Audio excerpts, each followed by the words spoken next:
For the latest in local sports news, I'm Thad Fairley. Here are some of the top highlights for today. For the first time in program history, coming in at number 13, the Mississippi State women's cross-country team is nationally ranked in the U.S. Track and Field Cross-Country Coaches Association.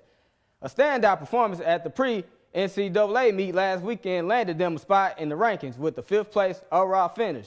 The Bulldogs finished above numerous ranked opponents, as well as SEC schools in appearance. MSU senior Marta Freitas earned national recognition in the individual rankings, coming in at number 25 while placing 12th overall at the meet. Mississippi State senior cornerback Will Redmond likely will never play another college game again. Redmond tore his ACL during practice on Tuesday's game, sources told the Clarion Ledger. Redmond was projected as one of the best corners in the country and a possible first-round draft pick. Since Redmond has played in more than 30% of MSU's games and it is half past the halfway point in his season, he will not be eligible for a medical red shirt. Cedric Giles and Tolando Cleveland will now have to step up and fill the vacancy left by Redmond's injury. Mississippi State Bulldogs played against the University of Kentucky Wildcats in Saturday's SEC home game. The first quarter ended with a De'Runnya Wilson touchdown, setting the tone for the rest of the game. Dak Prescott followed suit in the third quarter and after scored 2 touchdowns. State persevered with over 100 yards during a total of 6 touchdowns by the end of the game with no fumbles. Bulldogs carried the victory with a score of 42-17. Head coach Dan Mullen had a well-practiced offense in this one. After being up by 2 sets, the Mississippi State Lady Bulldogs volleyball team fell to the Tennessee Lady Volunteers 3-2. The Lady Bulldogs owned the first 2 sets, dominating the Lady Volunteers. The Lady Volunteers will return the favor and even the sets at 2 apiece. They will continue their run and claim the 5th and final set for the win. The Lady Bulldogs are looking to bounce back after this loss as they travel to Troy to face the Trojans on November 2nd. Once again, Malik Newman is earning honors before ever taking the court.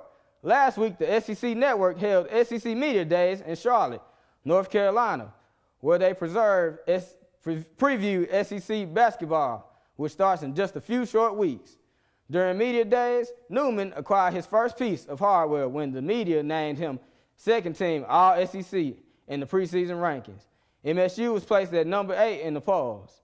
The Bulldogs are coming off a 13-19 campaign after finishing tied for 11th in the SEC a year ago. A lot of optimism is circling around the arrival of the first-year head coach Ben Holland and the highly praised Malik Newman. Bouncing back from a slow start at the Mountaineer Intercollegiate, the MSU men's golf team shot a final round 288 to jump 10 spots into a third-place finish. The number 3 standing is the highest team finish since winning the Reunion Intercollegiate in 2014.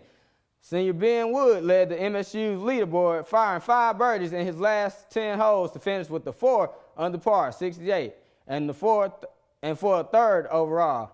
The Bulldogs are finishing out the fall slate this week in Vero Beach, Florida, at the Quail Creek Intercollegiate Invitation. 50 years after the game of change, Babe McCarthy has been honored in his hometown of Baldwin, Mississippi.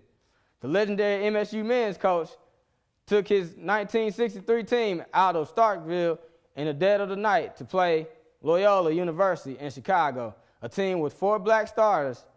It was a game that would shift the social landscape of college basketball and later be named one of the top 25 defining moments in sports history.